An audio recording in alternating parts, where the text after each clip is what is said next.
ያላሰቡበት ጦርነት ውስጥ በእስራኤል እጃቸውን ተጠምዝዘው የገቡት ጋሽ ትራምፕ አሁን ማጣፊያው ሲያጥራቸው ወደ ክህደት እየገቡ እንደሆነ እየተነገረ ነው ያለው። እየካዱ ነው፣ ወዳጆቻቸውንም ጠላቶቻቸውን ኤቭሪባዲ እየካዱ ነው ያሉት። ይኸውልህ ወገን፣ ጦርነቱ ማለት ነው እርስ በርስ ሚሊተሪ ታርጌቶችን ከመጠቃቃት አልፎ ሁላችንን ወደ ማጥቃት መጥቷል። አሁን እንዴት እንደሆነ ልንገርህ። ፈመን ሸረሐ አላሁ ሰድረሁ ሊልኢስላም ፈሁወ ዐላ ኑሪን ሚን ረቢህ። ያላሰቡበት ጦርነት ውስጥ በእስራኤል እጃቸውን ተጠምዝዘው የገቡት ጋሽ ትራምፕ አሁን ማጣፊያው ሲያጥራቸው ወደ ክህደት እየገቡ እንደሆነ እየተነገረ ነው ያለው። እየካዱ ነው፣ ወዳጆቻቸውንም ጠላቶቻቸውን ኤቭሪባዲ እየካዱ ነው ያሉት። መጀመሪያ ላይ እንግዲህ ይህ ጦርነት ሳይጀመር በፊት የአሜሪካ የደህንነት ሰዎችም ሆኑ እንዲሁም ደግሞ የአሜሪካ ቶፕ ጀነራል የሆኑት ጀነራል ዳን ኢራንን አታክ ካደረገን ኢራን በአጸፋው ሚድል ኢስት ላይ ያሉ ሀገራቶችን አታክ ታደርጋለች አንችለውም ብለው በተደጋጋሚ ዋርን እንዳደረጓቸው እንዳስጠነቀቋቸው ተነግሮ ሲያበቃ ትናንት ግን በትናንትናው ንግግራቸው ምን ብለዋል? ኢራን ይህንን በማድረጓ ዊ አር ሾክድ፣ የሌለ ነው፣ የተገረምነው፣ የተደነቅነው፣ እንደዚህ ታደርጋለች ብለን አልጠበቅንም ነበር፣ ይህ አልተነገረኝም ነበር፣ አላቅም ብለው መልሰው የራሳቸውን የጦር አበጋዞችና እንዲሁም የደህንነት ሰዎችን ይህንን ሳትነግሩኝ በሚል አኪዩዝ ማድረግ ጀምረዋል። ትራምፕ ክደዋል። ተነግሯቸው ተው ይሄ ነገር ይቅርባችሁ ተብለው ሲያበቁ አይኔ ሊያደርጉ መሰለኝ ብሎ የገቡበትን ጦርነት ዛሬ መቆጣጠር ሲያቅታቸውና ማጣፊያው ሲያጥራቸው መልሰው ይሄ አልተነገረኝም ነበር፣ አይ ዋዝ ሾክድ፣ ኢራን ይሄን አጽፋ መመለሷ በጣም ነው የገረመኝ፣ በጣም ነው የደነቀኝ፣ አልጠበቅኩም ነበር የሚል ክህደት ውስጥ ገብተዋል። እንግዲህ ይሄ አልተነገረኝም በአናሊስቶቼ ነው። በሌላ በኩል ትላንትና እስራኤልና አሜሪካ አንድ ላይ ሆነው የኢራንን የነዳጅ ፋሲሊቲዎች ማጥቃታቸውን ታውቃላችሁ። እና ይህንን ተከትሎ እንግዲህ ኢራን እንግዲህ ይህን ጥቃት አብዞርብ አድርጋ ዝም ትላለች ብለው ካልኩሌት አድርገው የነበሩት እስራኤልና አሜሪካ ኢራን በአጸፋው እጅግ አደገኛ በሆነ መልኩ ለሁሉም ዓለም ለሁላችንም አደገኛ በሆነ መልኩ ሚድል ኢስት ላይ ያሉትን የነዳጅ ፋሲሊቲዎች መታለች። የሳውዲና አራምኮ መታለች፣ ሳምሬፍ ነዳጅ ማጣሪያ፣ አልጁበይል ፔትሮኬሚካል እንድ ኢማራት ውስጥ ያሉ ነዳጅ ማጣሪያዎች፣ ቀጠር ውስጥ ያሉትን ትልልቅ የነዳጅ ማጣሪያዎች መታለች ኢራን። ይህ እጅግ በጣም አደገኛ ኤስካሌሽን ነው። ለሁላችንም ቱ ዘ ሆል ወርልድ አደገኛ ኤስካሌሽን ነው። እዚህ ውስጥ የከተቱን ዶናልድ ትራምፕ ዝም ብለው በራሳቸው ዝም ብለው የወሰኑት ስቱፒድ የሆነ ውሳኔ ነው እዚህ ውስጥ ዓለምን በሙሉ እየከተተ ያለው ናው። ይህንን ተከትሎ ባይ ዘ ዌይ ትናንትና የሙስሊም ሀገራቶች ፎሬን ሚኒስትሮች ሪያድ ውስጥ ተሰብስበው ነበርና ባይ ዘ ዌይ እነሱ ስብሰባ ላይ ባሉበት እነሱ ሪያድ ውስጥ እየተሰበሰቡና እየተገናኙ ባለበት ነው ትናንትና ሪያድ ቦምብ ሲደረግ የነበረው በኢራን ባሊስቲክ ሚሳይል። ኢራን ምንም አይነት ቱ ዘ ፖይንት ኦፍ ኖ ሪተርን እንደደረሰች ነው የሚያሳየው። ይሄ ባይ ዘ ዌይ የሙስሊም ሀገራቶች እሷ አባል የሆነችበት የሙስሊም ሀገራቶች ፎሬን ሚኒስትሮች ሪያድ ውስጥ ስብሰባ ላይ በተቀመጡበት ሰዓት ሪያድን በሚሳይል ቦምብ እያደረገች የነበረችው ኢራን እንግዲህ ቱ ዘ ፖይንት ኦፍ ኖ ሪተርን እንደደረሰች ነው እንግዲህ ይህ የሚያሳየው። ለማንኛውም ይህ ሀፕን እያደረገ ባለበት ሰዓት እንግዲህ የሚድል ኢስት ውስጥ ያሉትን የነዳጅ ፋሲሊቲዎች ኢራን ሳይመልታኒየስሊ ማጥቃቷን ተከትሎ ባይ ዘ ዌይ አስ ዊ ስፒክ ይህ ቪዲዮ የተሰራ ባለበት ሰዓት ራሱ ኢራን ስቲል ወደ ሳውዲ የነዳጅ ፋሲሊቲዎች ድሮን እየላከች ነው። በጣም ነገራቶች ከቁጥጥር ውጭ እየወጡ ነው። ናው ከቁጥጥር ውጭ መውጣታቸውን ተከትሎና ይህ ደግሞ ዓለም ላይ እጅግ በጣም ከባድ የኢኮኖሚ ጫናና የኢኮኖሚ ውድቀት እንደሚያመጣ መታወቁ ተከትሎ ይህ ኢት ዋዝ ኦብቪየስ ይህ ሀፕን እንደሚያደርግ። ይህንን ተከትሎ እንግዲህ ትራምፕ ኖ የትላንቱን የኢራን የነዳጅ ፋሲሊቲዎች ላይ የደረሰውን ጥቃት እኔ የማውቀው ነገር የለም፣ እስራኤልም አልነገረችኝም፣ እኔም የማውቀው ነገር የለም፣ ይህ አልተነገረኝም ብለው ራሳቸውን ለማትረፍ እየሞከሩ ነው። በሌላ በኩል ግን እስራኤል ደግሞ እያለች የነበረችው ከአሜሪካ ጋር ኮንታክት አድርገን አብረን አውርተን ከትራምፕ አድሚኒስትሬሽን ጋር አብረን አውርተን ነው ይህንን ጥቃት የፈጸም ነው ሰው እጃቸው አለበት እያሉ ቢሆንም ትራምፕ ግን ኖ እኔ እጄ የለበትም፣ በራሳቸው የወሰናችሁት ውሳኔ ነው፣ እዛው ራሳችሁን ቻሉ ብለው ራሳቸውን ለማትረፍ እየሞከሩ ነው። በዚህም የእስራኤል ሚዲያዎች እንግዲህ እያወጡት ባሉ ሪፖርቶች ተከድተናል፣ በትራምፕ እየተከዳን ነው እያሉ ነው ያሉት።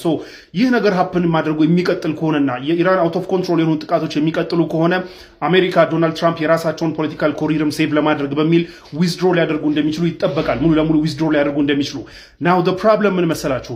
አሜሪካ ዊዝድሮ ካደረገችና እዚህ ውስጥ ኢንቮልቭ አላደርግም ከዚህ በኋላ ካለችና ዊዝድሮ ካደረገች በተለይ ተጠብቃቸው ከነበሩ የዩሮፕ ሀገራቶች እርዳታ ፈልጋ ማንም ሊረዳት አለመቻሉ ብቻዋን እንድትቀር ያደረጋት አሜሪካ በትራምፕ ምክንያት ወደኋላ ዊዝድሮ የምታደርግ ከሆነ እስራኤል ብቻዋን ከኢራን ጋር ፌስ የምታደርግ ከሆነ that's going to be a problem too። ያም ለዓለም በሙሉ ፕሮብለም ነው የሚሆነው። ምክንያቱም እስራኤል ኢንክሪዚንግሊ አግሬሲቭ የሆነች የመጣች ሀገር ነች። ኤንድ ደግሞ ከኢራን ጋር ብቻዋን መጋፈጥ አትችልም። ማንም የሚያውቀው ነው። ብቻዋን መጋፈጥ አትችልም። ከዚህም በፊት ታይቷል።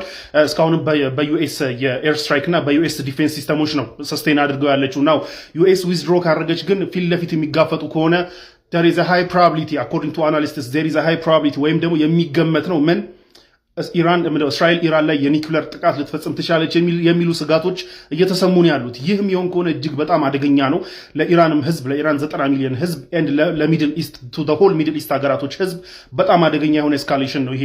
ናው ነገራቶች ቱ ዘ ፖይንት ኦፍ ኖ ሪተርን እየመጡ ነው፣ ወደ ኋላ የማይመለስበትና ነገራቶች የመጣው ይምጣ ወደ መባል ካልኩሌሽኑ ምናምን ቀርቶ ነው ይሄንን ባደርግ ይሄ ይመጣብኛል፣ ይሄን ባደርግ ይሄ ይመጣብኛል የሚለው ቀርቶ የመጣው ይምጣ ወደሚል ሁለቱም ጎራዎች መግባታቸው በጣም አደገኛ፣ ለዓለም በጣም አደገኛ ኤስካሌሽን ሆኖ ቀጥሏል።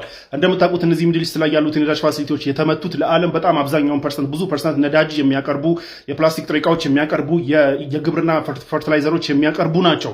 ናው ነዳጅ ቀረ ማለት የሚያመጣውን የኢኮኖሚ ኮንሲኩዌንስ አስቡት። በመላው ዓለም ላይ ፈርቲላይዘር ቀረ ማለት የምግብ ምርታማነት የዓለም የምግብ ምርታማነት ይቀንሳል። ይህ ማለት የምግብ ዋጋ ይጨምራል። ኤንድ ድርቆሽ የሚከሰቱበት ፕሮባቢሊቲ ሊኖር ይችላል። ይህ ሁሉ ነገራቶች እንግዲህ ሀፕን እያደረጉ ያሉት ነገራቶች ቱ ዘ ፖይንት ኦፍ ኖ ሪተርን መግባታቸውን ተከትሎ ነው። ሶ ማንም የመጣው ይምጣ፣ በቃ ከዚህ በኋላ የመጣው ይምጣ ወደሚል ነገር መገባቱ እጅግ በጣም አደገኛ ኤስካሌሽን ሆኖ ቀጥሏል። ለማንኛውም ዱዓ ማድረግ ነው እንግዲህ ያለን አማራጭ። አይገስ ዌልሲ ከአንድ ሰዓት በፊት በሰራውላችሁ ቪዲዮ ላይ እንግዲህ የአሜሪካና የእስራኤል አየር ጥቃት የኢራን ነዳጅ ፋሲሊቲዎች ላይ ጉዳት ማድረሱን ተከትሎ እንግዲህ ኢራን በአጸፋው ቀጠር፣ ኢማራትና ሳውዲ ውስጥ የሚገኙ ነዳጅ ፋሲሊቲዎችን ልመታ ነውና በአስቸኳይ ውጡ ብላ ማስጠንቀቂያ እንደሰጠች ነግራችሁ ነበረ። ኢራን ናው በፕሮሚሳቸው መሰረት እንግዲህ አሁን አስ ዊ ስፒክ እነዚህ ሶስት ሀገራቶች ላይ ያሉትን የነዳጅ ፋሲሊቲዎች እየመታች እንዳለ እየተነገረ ነው ያለው። ኢራን የሳውዲና የኢማራቱ እስካሁን ድረስ ዲቴይሉ አልወጣም፣ ግን ወርደው ጉዳት ያደረሱ እንዳሉ ታውቋል። እንዲሁም ደግሞ የሳውዲ አልአረቢያ የሚባለው ለምሳሌ ሄድኳርተሩ የሳውዲያ ዋና ከተማ ሪያድ ውስጥ ያለው የአልአረቢያ ጋዜጠኞች ይህንን ጉዳይ ከቨር እያደረጉ እየዘገቡ ባለበት ሰዓት ራሱ ላይቭ ስልካቸው ውስጥ የራሳችሁን ጠብቁ የሚል ኖቲፊኬሽን ሲገባላቸውና አላርም ሲጮህ ላይቭ ኦንሴት እየታየ ነበረ የኢራን ሚሳኤል መምጣቱን ተከትሎ። በሌላ በኩል የሳውዲና የኢማራቱ ገና ዲቴይሉ ባይወጣም ቀጠር ውስጥ ግን ያሉት የነዳጅ ፋሲሊቲዎች መመታታቸውና ወርዶ በባሊስቲክ ሚሳኤል ወርዶ ጉዳት አድርሶ እሳት እየተቀጣጠለ እንደሆነ የቀጠር ፎሬን ሚኒስትሪ ራሱ አሳውቋል። ይህንን ተከትሎ እንግዲህ በዚህ ትንሽ ሰዓት ውስጥ የነዳጅ ዋጋ እንደገና መጨመሩና መተኮሱ እየተነገረን ያለው ስንት ገባ የሚለውን ባላገኘውም ግን መተኮሱ ግን እየተነገረን ያለው ምክንያቱም የኢራን እና የቀጠር ነዳጅ ፋሲሊቲዎች አታክ በመደረጋቸው ብቻ ቅድም ስነግራችሁ እንደነበረው እነዚህ የነዳጅ ፋሲሊቲዎች አታክ መደረጋቸው ደሆል ወርልድን አታክ እንደማድረግ ነው። አደገኛ ነው ስላችሁ ነበረ። ልክ ገና በዚች አታክ ሌላው ገና ዲቴይሉ ገና ሳይወጣ ነዳጅ ዋጋ መጨመሩ እየተነገረን ያለው።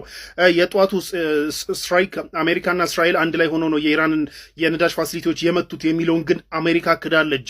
አሁን እየወጡ ባሉ ሪፖርቶች አሜሪካ እንደካደችና የዚህ ጉዳይ ላይ እንደሌለችበትና እስራኤል ብቻዋን አክት ያደረገችበት አደገኛ እርምጃ እንደሆነ የአሜሪካ መንግስት እያሳወቀ ነው ያለው። ከዚህ በፊት ባለፈው ታስታውሱ እንደሆነ የኢራን ነዳጅ ፋሲሊቲዎች ለመምታት እስራኤል የተወሰነ ሙከራ አድርጋ መታ ነዳጅ ተቀጣጥሎ ጭስ ምናምን ነገር ሞልቶ የነበረ ጊዜ ታስታውሳላችሁ የኢራን አየር ክልል እና ይህንን የዶናልድ ትራምፕ አድሚኒስትሬሽን አውግዞ ነበር፣ እንዳልወደደው ተናግሮ ነበር። ምክንያቱም እነዚህ ነዳጅ ፋሲሊቲዎች መምታት ኢራን ላይ ሳይሆን ጉዳት የሚያደርሰው ደሆል ወርልድ ላይ ነው ጉዳት የሚያደርሰው፣ ኢራንን ብቻ ነጥሎ የሚጎዳ አይደለም። ስለዚህ ይህንን ተከትሎ የትራምፕ አድሚኒስትሬሽን አውግዞት ነበረ።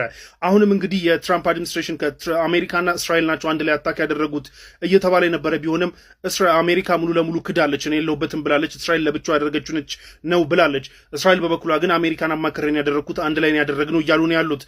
በእነሱ ጎራ ውስጥ በዚህ ጉዳይ ብቻ ራሱ ጭቅጭቅ ተነስቷል። ለማንኛውም ኢራን ግን አጸፋዋን መመለሷን ተከትሎ እንግዲህ የነዳጅ ዋጋ በከፍተኛ ሁኔታ በከፍተኛ ሁኔታ እየጨመረ እያለ እንደሆነ እየተነገረ ነው ያለው።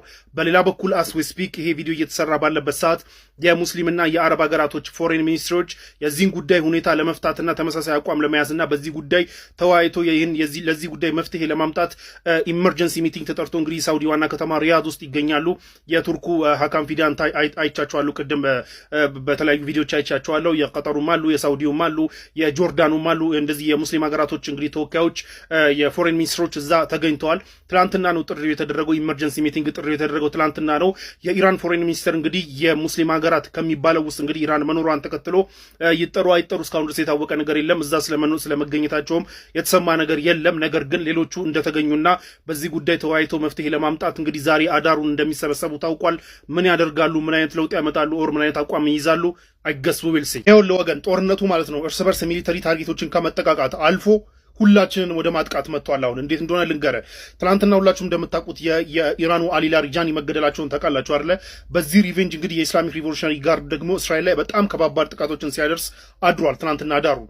ከዛ እስራኤል ደግሞ በዚህ ሪቬንጅ በሚል ደግሞ የኢራን ዲፌንስ ሚኒስቴር እና የኢራንን የደህንነት ሚኒስቴር ገላለች ዛሬ። ደን ደግሞ አሜሪካና እስራኤል አንድ ላይ ሆነው ምን አድርገዋል? ዛሬ የኢራንን የነዳጅ ፋሲሊቲዎች ላይ ጥቃት ፈጽመዋል። ይህንን ተከትሎ በጣም የተቆጣው የኢራን መንግስት ዋርኒንግ እየሰጠ ነው። ለማለት እንደሆነ ልንገራችሁ። ናው የኢራን መንግስት የነዳጅ ፋሲሊቲዎችን መምታት የኢራን ህዝብ ኢንትረስት መምታት ነው። አሁን መንግስት መገልበጥ ምናምን የሚባለው ነገር ይቀራል ማለት ነው። የኢራን ህዝብ ኢንትረስት ነው በአጠቃላይ አደጋ ላይ ይመጣል። የኛ የነዳጅ ፋሲሊቲዎች ከተመቱ ሚድል ኢስት ላይ ያሉትን የነዳጅ ፋሲሊቲዎች በሙሉ እንመታለን እያለ ሲዝት የነበረው የኢራን መንግስት አሁን እንግዲህ የነዳጅ ፋሲሊቲዎቹ መመታቱን ተከትሎ ዋርኒንግ አውጥቷል። ዋርኒንግ ያወጣቸውን ካምፓኒዎች ልንገራችሁ። አንደኛው ማለት ነው የሳውዲው ሳምሬፍ ሪፋይነሪ የሚባል ነው። ዋን ኦፍ ዘ ቢገስት ሪፋይነሪስ የነዳጅ ዋን ኦፍ ዘ ቢገስት ሪፋይነሪዎች ውስጥ አንዱ ነው፣ ነዳጅ ኤክስፖርት የሚያደርጉ ናው እሱን እመታለሁ ብሏል። ይህ ሳምሬፍ የነዳጅ ኢንዱስትሪ ማለት ነው ሀፍ በአራምኮ ሀፍ በሳውዲው አራምኮ ሀፍ ደግሞ በአሜሪካው ኤክሶን ሞቢል በሚባለው የነዳጅ ካምፓኒ ነው ኦን የሚደረገው። የአሜሪካ የነዳጅ ካምፓኒ እጁ ስላለበት ሼር ስላለበት ዛሬ አሜሪካኛን ስለመታች ሌጂትሜት ታርጌት ነው ሳምሬፍ። ስለዚህ ሳምሬፍ ውስጥ የምትሰሩ ሰራተኞች ኢሚዲየትሊ ኢን ዘ ካሚንግ አወርስ ጥቃት ስለምንፈጽም ኢሚዲየትሊ ውጡ የሚል እንትን አውጥቷል። ምንድን ነው ዋርኒንግ አውጥቷል። ይህ ትልቅ የነዳጅ ካምፓኒ ስራ ቆመ ማለት ምን ያህል ችግር እንደሚፈጥር አስቡት። ናው ይህ የሆርሙዝ መዝጋት ምናምን አይደለም፣ ካምፓኒውን ማውደም ነው እየመጣ ያለው። ምክንያቱም ይህን ካምፓኒ መልሶ እንግዲህ አገልግሎት ላይ ለመዋል የሚፈጀውን ጊዜ አስቡት። በዛ መሀል ከባድ ቀውስ መፈጠሩ አይቀርም የዓለም ኢኮኖሚ ላይ። ይህ ካምፓኒ ብቻ አይደለም። ሁለተኛው ደግሞ ማን መሰላችሁ? ጁበይል ፔትሮኬሚካል ኮምፕሌክስ የሚባለው የሳውዲ ካምፓኒ አሁንም እሱም ዋርኒንግ ደርሶታል። በአስቸኳይ እዛ የምትሰሩ ሰዎች ለቃችሁ ውጡ ተብሏል። ናው ጁበይል የሰው ልጆች በታሪካቸው ሰሩት ከተባለው ትልቅ ኢንዱስትሪዎች መካከል አንዱ ጁበይል ፔትሮኬሚካል ኮምፕሌክስ ነው። እዚህ ውስጥ ነዳጅ ብቻ ሳይሆን ነዳጅ ሪፋይን አድርጎ ኤክስፖርት ማድረግ ብቻ ሳይሆን የፕላስቲክ ምርቶች አሁን ሳቢክ ምናምን የሚባሉ የፕላስቲክ ምርቶች አሉ፣ በደንብ የሚታወቁ የፕላስቲክ ጥሬ ዕቃዎች በሙሉ ዓለም ላይ ያለ የፕላስቲክ ፋብሪካ it would cease to exist። በቃ ስራ ኢሚዲየትሊ ነው የሚያቆመው። ምክንያቱም ጥሬ ዕቃ አያገኝም። ጥሬ ዕቃዎቹ ከዛ ነው የሚመጡት። ደን ደግሞ ሁላችንም በገዛ እጃችን መሬታችን ፈርቲላይዘር እንዳስለመድን ታውቃላችሁ። እነዚህ ፈርቲላይዘሮች የሚወጡት በጣም አብዛኛው የሚወጣው ኬት ነው? ከዚህ ጁቤይል ፔትሮኬሚካል ኮምፕሌክስ ነው ይህ ፈርቲላይዘሮች የሚወጡት። እንግዲህ የዓለም በጣም ብዙ ፈርቲላይዘር ይወጣል። ያው የሳውዲ ኔሰሰርሊ እኛ እየተጠቀምን ነው አይደለም፣ መረጃው ስለሌለኝ ኮንፈርም ማድረግ አልችልም። ግን የዓለም በጣም ብዙ ኤክስፖርት ፈርቲላይዘር ከዚህ ካምፓኒ ይወጣል። ይህንንም ካምፓኒ ዲስራፕት አደርጋለሁ በሰዓታት ውስጥ ለቃችሁ ውጡ ብሎ የኢራን ሪቮሉሽነሪ ጋርድ አዟል። ይህ ብቻ አይደለም ነው ይህ ካምፓኒ ብቻ የሳውዲዎቹ ብቻ ሳይሆን የዩናይትድ አረብ ኤሚሬት ደግሞ አልሁስን ጋዝ ፊልድ የሚባለውንም ኢሚዲየትሊ ለቃችሁ ውጡ ብሏል። ይህም ደግሞ በጣም ለዓለም ብዙ ነዳጅ ኤክስፖርት የሚያደርግና ሀፍ በኢማራቲዎች ሀፍ ደግሞ ሀፍ ፐርሰንቴጁን አላውቅም ግን ኦክሲደንታል ኦይል ኦር ነዳጅ ኮርፖሬሽን የሚባል አለ የአሜሪካ ካምፓኒ እና ሁለቱ ናቸው ኦውን የሚያደርጉት። እዚህም ላይ የአሜሪካ ካምፓኒ ሼር ስላለበት አጠፋዋለሁ ብላለች። እሱንም እንግዲህ የኢራን ሪቮሉሽነሪ ጋርድ ማለት ነው። ናው ይህ ብቻ አይደለም። የቀጠርም ደግሞ የቀጠር ፔትሮኬሚካል ኮምፕሌክሶችና ነዳጅ ሪፋይነሪዎችም ዋርኒንግ ደርሷቸዋል። እነዚህ ቀጠር ሳውዲ ውስጥ ጀስት ራንደም እኮ እንትን አይደለም፣ በጣም ትልልቅ ካምፓኒዎች ናቸው። እነዚህ የዓለምን በጣም ብዙ ናቹራል ጋዝ፣ ፈርቲላይዘር፣ ፕላስቲክ ጥሬ ዕቃዎች፣ ኦይል ኤክስፖርት የሚያደርጉ ተቋማት ናቸው። እነዚህ ነው አጠቃሉ እያለች ያለችው ኢራን። ይህ ማለት ሁርሙዝ መዘጋት አይደለም። ሁርሙዝ ቢከፈት እንኳን እነዚህ ካምፓኒዎች ዲስፈንክሽናል ከሆኑ እነዚህን መልሶ ለመገንባት የሚወስደውን ጊዜ አስቡት፣ መልሶ ወደ ኦፕሬሽን ለማስገባት። በዚህ መሀል ምንድነው ሊፈጠር የሚችለው ዓለም ላይ የሚለው ከባድ ስጋት ፈጥሯል። ለማንኛውም ዊዝን ዘ ካሚንግ አወርስ በሚመጡት የተወሰኑ ሰዓታቶች ውስጥ እነዚህ ስማቸው የተጠቀሱ ካምፓኒዎች ላይ ጥቃት ስለማደርስ እዛ ውስጥ የምትሰሩ ሰራተኞች ኢሚዲየትሊ ዊዝድሮ አድርጉ ብሎ የኢራን ሪቮሉሽነሪ ጋርድ መግለጫ አውጥቷል። የምር ይህንን የሚያደርገው ከሆነ እነዚህን ካምፓኒዎች ዲስራፕት የሚያደርግ ከሆነ ጋሪ መንዳታችን ነው ብራዘር። እና እስቲ ዱዓ አድርጉ።